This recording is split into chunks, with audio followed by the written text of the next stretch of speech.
Je suis encore en contact avec des gens à Gaza aujourd'hui. Et ils me disent tous, qu'est-ce que tu as fait?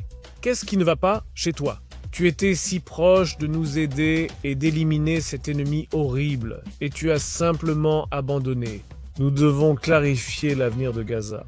Si nous coopérons avec le plan de reconstruction de Gaza alors que le Hamas est toujours là, ce sera une victoire historique aux yeux du Hamas.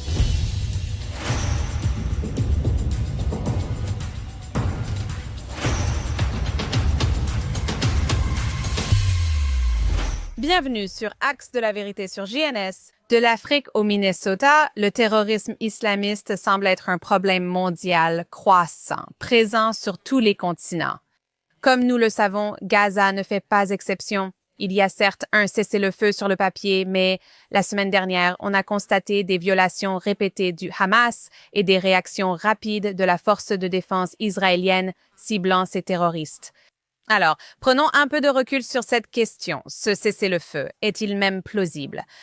Eh bien, pour en discuter avec nous, nous recevons la plus grande experte mondiale sur Gaza et l'ancienne chef du Coordination of Government Activities in the Territories, ainsi que la dernière mairesse israélienne de Gaza avant le retrait israélien.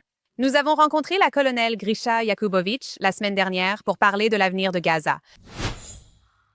Eh bien, pour discuter de la situation actuelle et de l'avenir de la bande de Gaza, nous recevons maintenant la colonelle Grisha Yakubovitch, ancienne chef du COGAD et dernière mairesse de Gaza elle-même. À l'époque de la présence juive locale, Grisha possède plus de 30 ans d'expérience dans le développement de partenariats entre Palestiniens et Israéliens. Nous allons lui demander l'avenir de la bande de Gaza dans les prochains mois et années. Merci Grisha d'être avec nous. C'est un plaisir de parler avec vous. Israël a remporté des succès militaires majeurs à Gaza, c'est indéniable.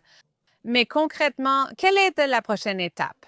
Comment passer d'une phase de combat à quelque chose de durable sans répéter les mêmes erreurs du passé à Gaza? Eh bien, Émilie, tout d'abord, je veux clarifier une chose. Quand nous disons qu'Israël a accompli beaucoup grâce à nos soldats extraordinaires, les forces de défense israéliennes, c'est une question de point de vue. Et nous devons comprendre cela, parce que ce qui nous semble être une victoire, et c'en est une. L'autre camp, le Hamas, les groupes terroristes, les terroristes, considèrent la situation comme leur victoire. Et nous devons comprendre cela, car cela aura un impact énorme sur l'avenir. Parce que si à leurs yeux, ils ont gagné, cela signifie qu'ils devraient obtenir plus. Et si à nos yeux, nous avons gagné, cela signifie qu'ils ne devraient rien obtenir. Et c'est en fait la compréhension fondamentale que nous devons clarifier. Parce que si vous demandez à quelqu'un, un occidental, qui a gagné, ce sera certainement Israël. Demandez à un enfant de Gaza qui a gagné, il répondra sans hésiter, le Hamas. Et nous devons comprendre cela, parce que pour eux, le fait d'avoir pu tenir tête contre nous pendant 2 ans, et même négocier avec nous la possibilité de permettre à 150 terroristes de passer par un tunnel souterrain de Rafah à Gaza, c'est une victoire. Oui, pour nous, cela ressemble à, vous savez, ils supplient et ils demandent et ils utilisent les médiateurs.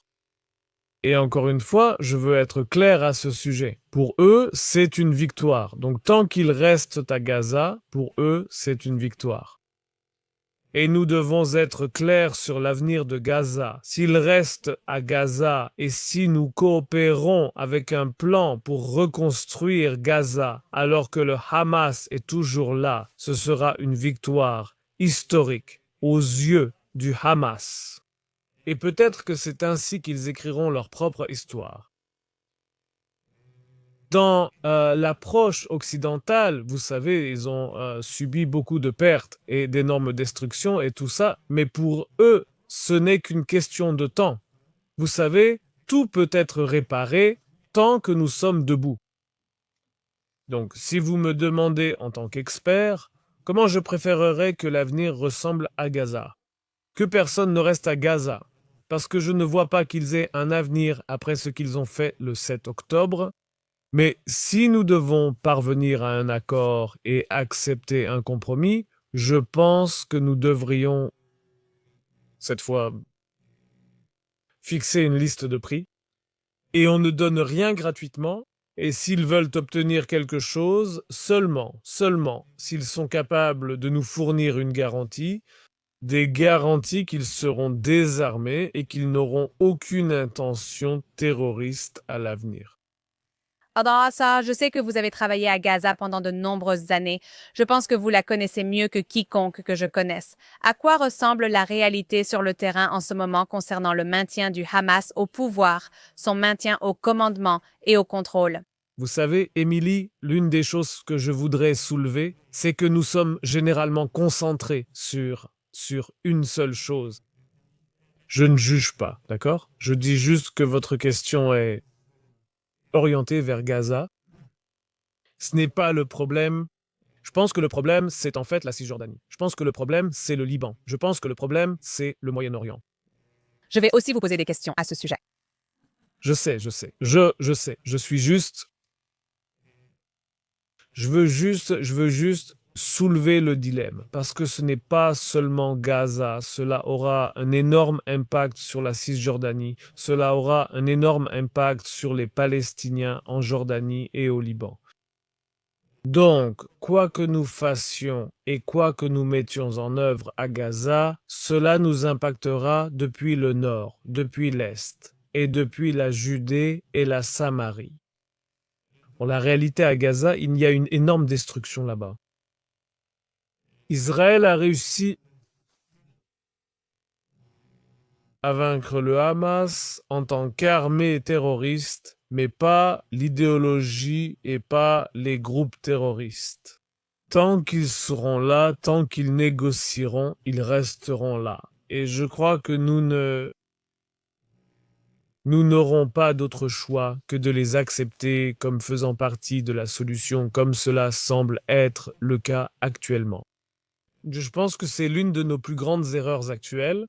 D'un côté, nous avons réussi à accomplir l'impossible, l'incroyable. Je n'ai jamais même rêvé Je ne sais pas, même dans mes plus beaux rêves, je n'aurais jamais imaginé qu'ils libéreraient les otages vivants. Et nous avons réussi cela grâce au président Trump et à cet accord brillant. Mais le prix à payer, stratégiquement, il va être énorme, vraiment énorme. Et ils devront résoudre de nombreux problèmes à Gaza, l'eau, l'électricité, les logements, l'emploi, l'éducation, la santé, etc., etc. Cela prendra du temps, et plus cela prendra de temps, mieux ce sera pour nous. Eh bien, vous savez, l'une des choses que nous voyons déjà le Hamas faire ces derniers jours, c'est qu'ils accusent Israël de couper l'aide ou de la refuser. Que constatez-vous ici, malgré le cessez-le-feu? Qu'entendez-vous sur le terrain de la part des Gazaouis, des Palestiniens, concernant la situation de l'aide humanitaire? Est-ce simplement un autre tour dans leur jeu de relations publiques? Parce que, du côté d'Israël et même des États-Unis, ils confirment que l'aide circule librement. Alors, qu'entendez-vous à ce sujet?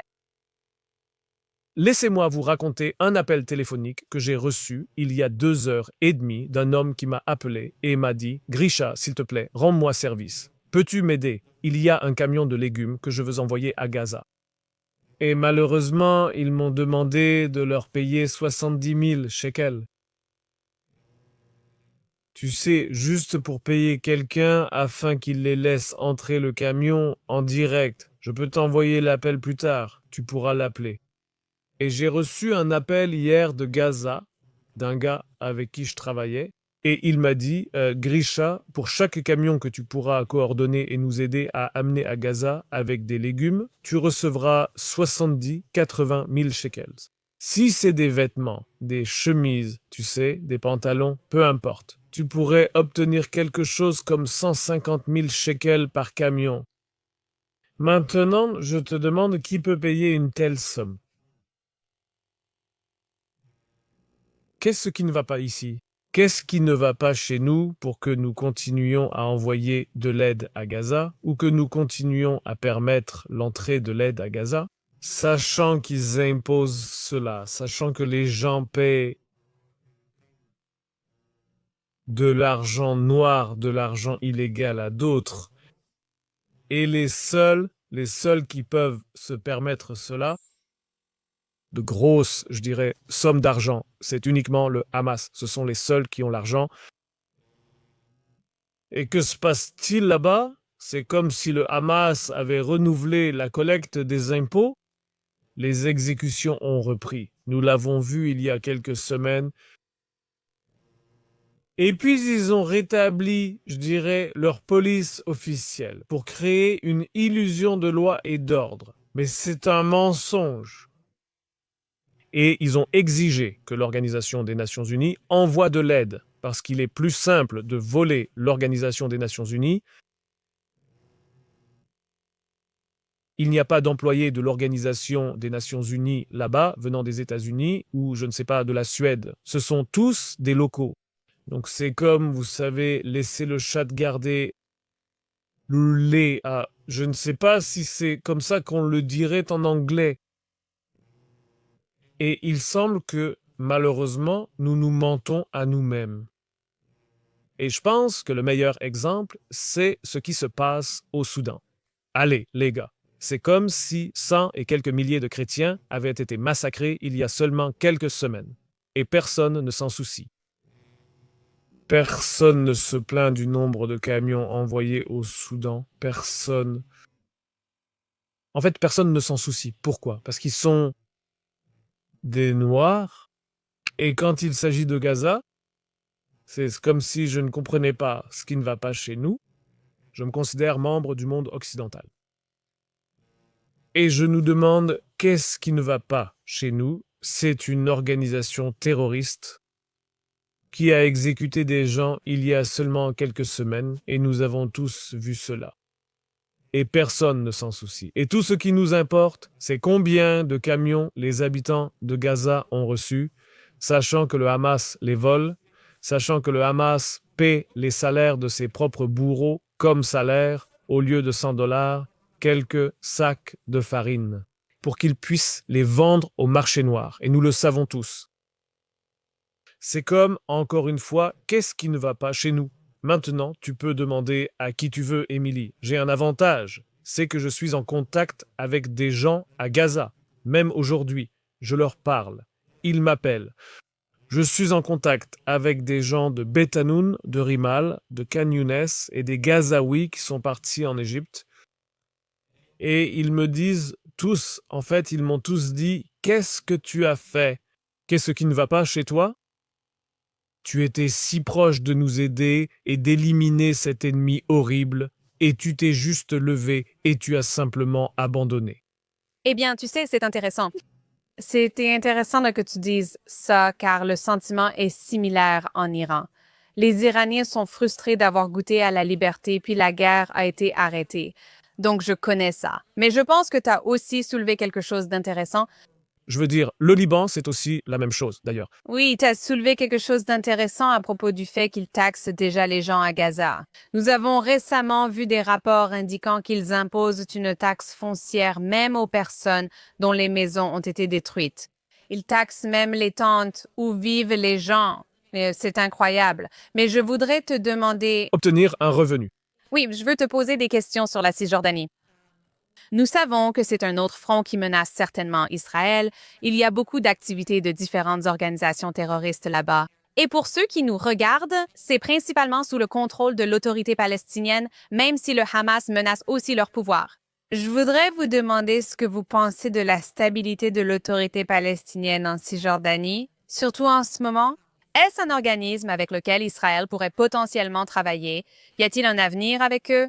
En laissant Gaza de côté, seulement le front en Cisjordanie. Des organisations terroristes et la République islamique tentent de financer des groupes pour faire passer des armes, y compris via la Jordanie. Et l'autorité palestinienne a-t-elle vraiment le contrôle? Eh bien, je vais répondre, Émilie, mais la réponse sera comme ça. D'accord. Si ça ne te dérange pas, ça me prendra 2 minutes et j'aurai fini. Nous avons tous entendu parler d'un mot en arabe que le Hamas, les gens de Gaza et de la Cisjordanie utilisent. Ça s'appelle mukawama. Je sais que tu en as entendu parler. Maintenant, qu'est-ce que la mukawama? Mukawama, si tu le traduis en anglais, ça veut dire résistance. Si tu le traduis en hébreu, d'après ce que je comprends, ça veut dire terreur.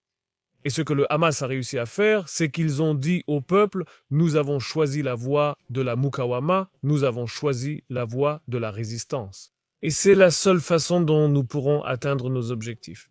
Libérer la Palestine du fleuve à la mer. C'est ça, Fatah Yasser Arafat. Avant Mahmoud Abbas, au début, il a choisi Oslo, il a choisi, je dirais, la solution dans la négociation. Mahmoud Abbas a déclaré que ce serait la seule voie et il est contre la voie de la Mukawama. Les gens ont demandé, d'accord, monsieur Abou Mazen, qu'avez-vous accompli? Rien. Et le Hamas, qu'a-t-il accompli? Ils ont réussi à kidnapper des Israéliens, ils ont réussi à kidnapper des soldats, ils ont libéré des prisonniers. Et en fait, avec notre façon occidentale de négocier, nous avons servi les intérêts du Hamas en les montrant comme les héros de la rue palestinienne. C'est aussi simple que ça. Quelle méthode a fonctionné? La voie de la Mukawama? Maintenant, juste un commentaire. Quand vous dites Mukawama et sa résistance, et que les gens en Occident répètent résistance, résistance, cela vous ramène dans l'histoire au mot résistance. La première fois que nous avons entendu et utilisé le mot résistance, c'était dans les films sur la Seconde Guerre mondiale, la résistance française.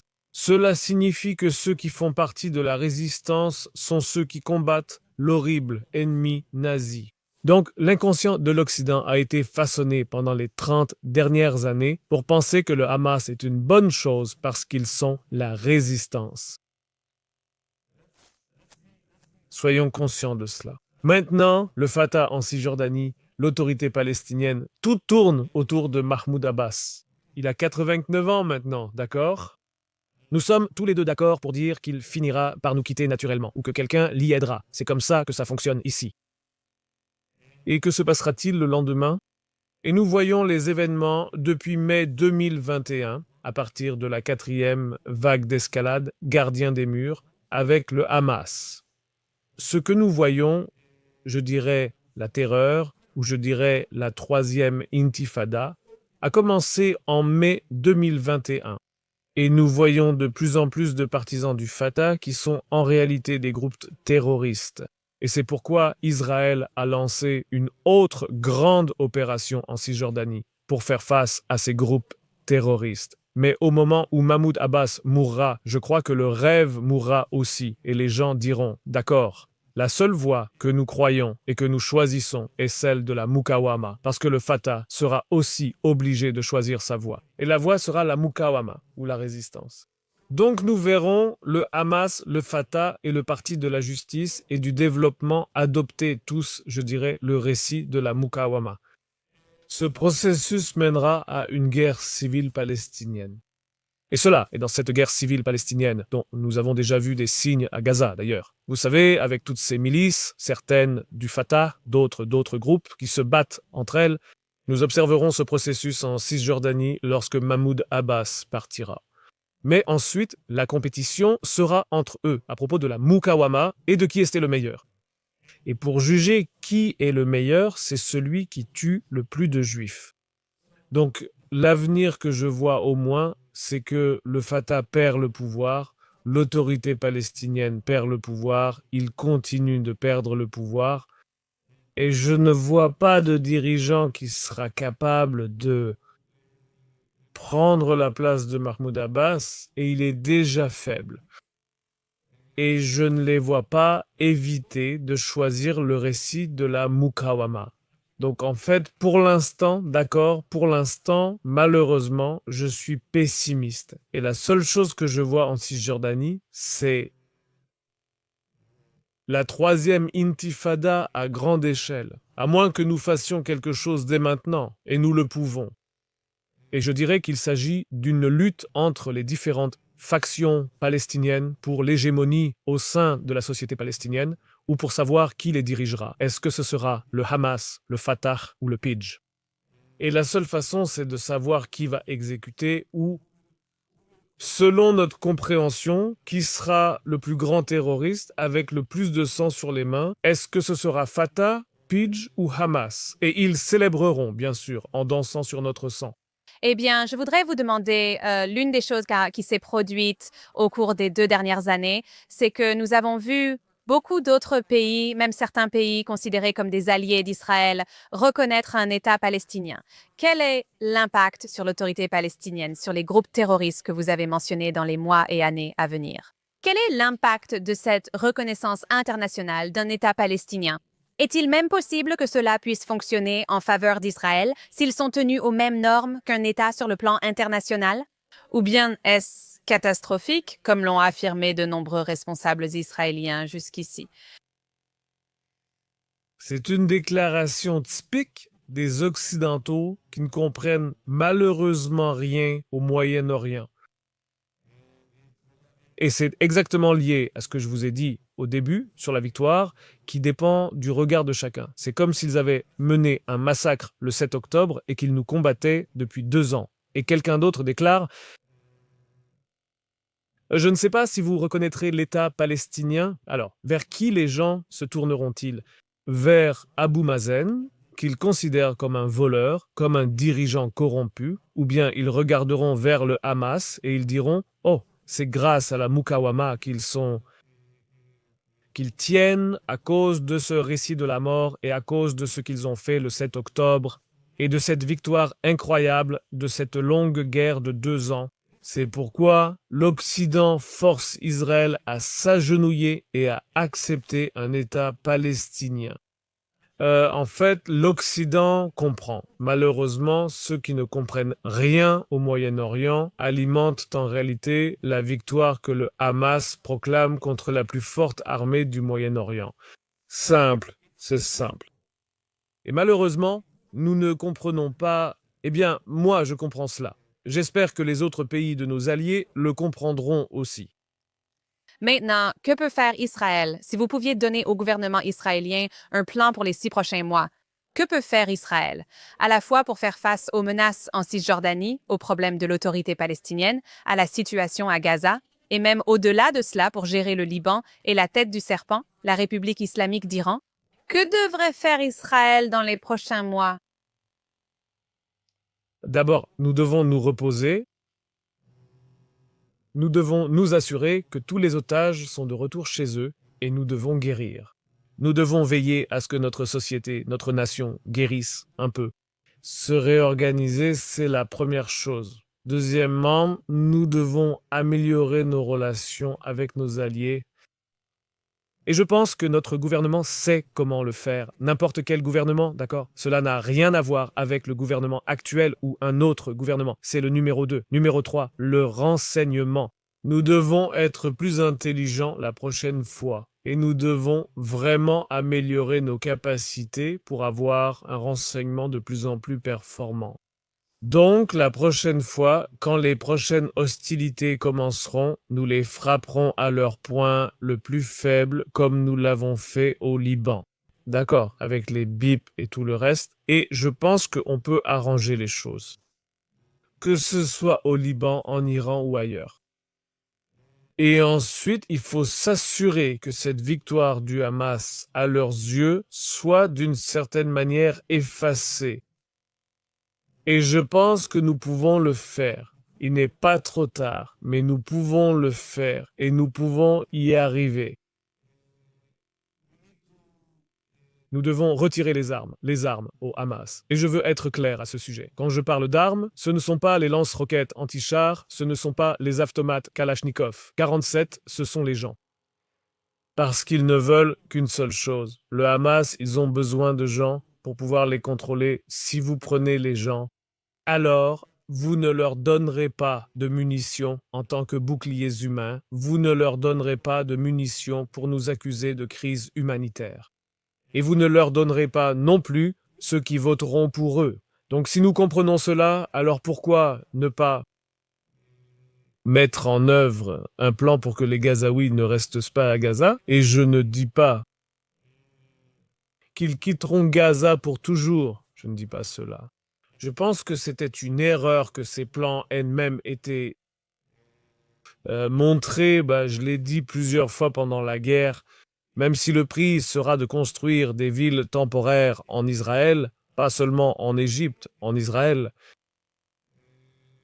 en laissant le Hamas seul à Gaza. Ils auront deux options, soit lever le drapeau blanc, soit mourir, aussi simple que cela.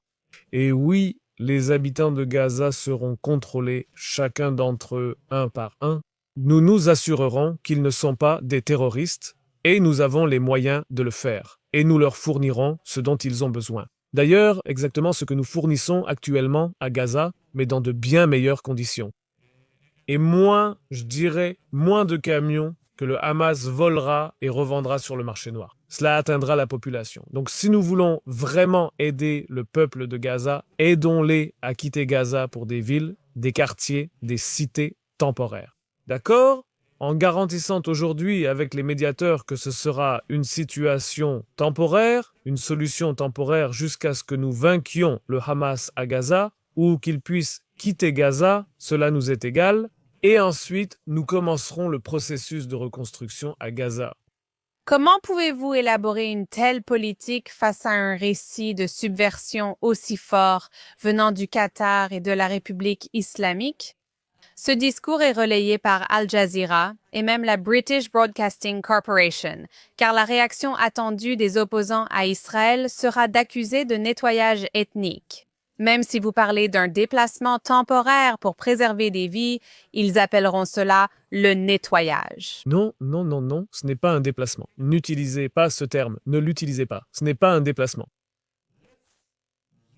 Soyons intelligents, nous n'avons pas besoin d'avoir raison, soyons intelligents, utilisons le même récit qu'ils utilisent. Nous devons aider le peuple de Gaza, nous devons nous assurer qu'il n'y aura pas de crise humanitaire. Nous devons aider à éduquer les futures générations d'enfants de Gaza. Nous devons soutenir les familles pauvres de Gaza. Utilisons les mêmes slogans, le même récit. Le même plan, utilisons le même outil qu'ils utilisent contre nous, afin qu'ils nous aident et nous soutiennent. Ils veulent éviter une crise. Assurons-nous qu'il n'y ait pas de crise. Nous aidons uniquement le peuple de Gaza, Émilie. Soyons intelligents, il ne s'agit pas d'avoir raison. Et il est temps que nous mettions en place un plan qui sera intelligent et non pas simplement juste. Ce n'est ni une question politique, ni celle de l'aile droite d'Israël voulant construire des colonies. Il s'agit d'aider le peuple de Gaza, les vrais habitants de Gaza, qui ne sont pas des terroristes. Vous savez, imaginez simplement, vous m'avez demandé tout à l'heure, quelle est la situation à Gaza? Sur le terrain, pas d'école, pas d'eau, des égouts partout, des maladies partout. Nous avons déjà des enfants qui, depuis 2 ans, n'ont pas étudié. Ils ont déjà perdu 2 années d'éducation. Nous devons combler ce fossé. Il reste beaucoup à faire. Nous avons de nombreuses personnes formidables dans le monde prêtes à aider les Gazaouis. Faisons-les venir. Ainsi, ils aideront les Gazaouis dans des villes temporaires en Israël qui seront entourées de clôtures. Nous nous assurerons que ce sera uniquement pour les Gazaouis, d'accord? Et en attendant, nous veillerons à ce que le Hamas ne puisse pas les tuer à l'avenir. Nous veillerons à ce que le Hamas ne puisse pas leur voler des impôts. Nous veillerons à empêcher le Hamas de les exécuter à l'avenir. Je pense que vous comprenez l'idée. Je trouve la proposition intéressante, mais nous devons conclure. Colonel Grisha Yakubovitch, merci d'avoir participé à Axis of Truth et d'avoir éclairé sur les prochaines étapes à Gaza et ailleurs. Merci de votre présence aujourd'hui. Merci beaucoup.